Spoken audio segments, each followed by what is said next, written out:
Hi, எல்லோரும் எப்படி இருக்கீங்க?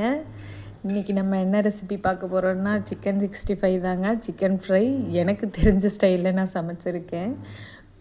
கொஞ்சம் நல்லா ஜூஸியாக, மேலே நல்லா கொஞ்சம் க்ரன்ச்சியாக சூப்பராக தான் இருந்துச்சு ரெசிபி. சாப்பிட்டதுக்கப்புறம் தான் தெரிஞ்சுது செய்யும்போது இவ்வளோ டேஸ்ட்டாக இருக்கும்னு நானும் நினைக்கல. பட் ஓகே, சூப்பராக தான் வந்துருந்துச்சு. வாங்க எப்படி செய்யலான்னு பார்க்கலாம். நான் ஒரு 1/2 கிலோ போல் சிக்கன் எடுத்திருக்கேன். இது வந்து வெங்காயம், கொஞ்சம் பட்டை, கிராம்பு, இஞ்சி பூண்டுலாம் சேர்த்து அரைச்ச விழுது. அது கிரேவிக்காக அரைச்சேன் அது. ப்ளஸ் இது மஞ்சத்தூள், மிளகுத்தூள், அப்புறமா கரம் மசாலா, மல்லித்தூள், உப்பு, அப்புறம் கொஞ்சமாக சிக்கன் மசாலா சேர்த்துருக்கேன். கஸ்தூரி மெத்தியும் கருவேப்பிலையும் அதோடவே சேர்த்துருக்கேன். இதையும் மசாலா கூட சிக்கன் கூட சேர்த்துக்கலாம். கொஞ்சம் பைண்டிங்க்காக கடலை மாவு 1 ஸ்பூனும், ஒரு அரிசி மாவு வந்து கிறிஸ்பினஸ்க்காக ஒரு ஸ்பூனும் சேர்த்துருக்கேன். அதையும் சேர்த்துட்டு இஞ்சி பூண்டு பேஸ்ட் ஒரு ஸ்பூனு, தயிர் ஒரு 2 ஸ்பூனு.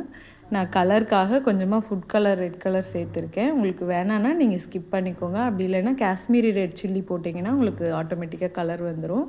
ஒரு 1/2 லெமன் வந்து இதோட ஸ்க்வீஸ் பண்ணிவிட்டு நல்லா பிழிஞ்சு விட்டுட்டு எல்லாத்தையும் நல்லா மிக்ஸ் பண்ணிக்கலாம். நல்லா கையில் மிக்ஸ் பண்ணிங்கன்னா தான் உங்களுக்கு அந்த மசாலா வந்து நல்லா சிக்கனோட கோட் ஆகும்.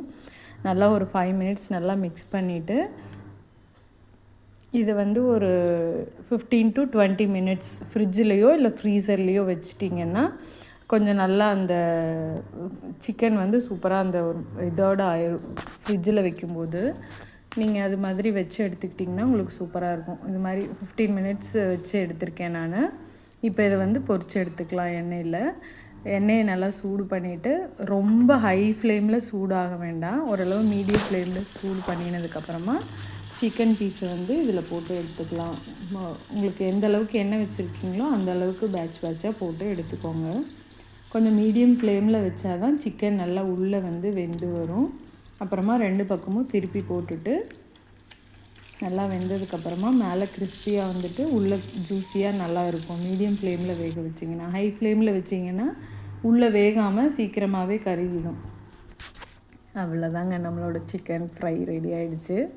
பாப்பா கேட்டிருந்தா வீட்டில் செஞ்சு கொடுங்கன்னு சொல்லிட்டு, ஸோ அதனால தான் செஞ்சேன். இல்லைன்னா நம்ம எப்போதும் ஒரே கிரேவி தான் வைப்போம். அதுலேயே சிக்கன் எடுத்து இல்லைன்னா வறுத்து கொடுத்துருவேன். இந்த வாட்டி இன்றைக்கி செஞ்சு கொடுக்க சொல்லி கேட்டாங்கன்னு செஞ்சுருந்தேன். வீடியோ பிடிச்சிருந்தா நீங்களும் ட்ரை பண்ணி பாருங்கள். தேங்க்யூ.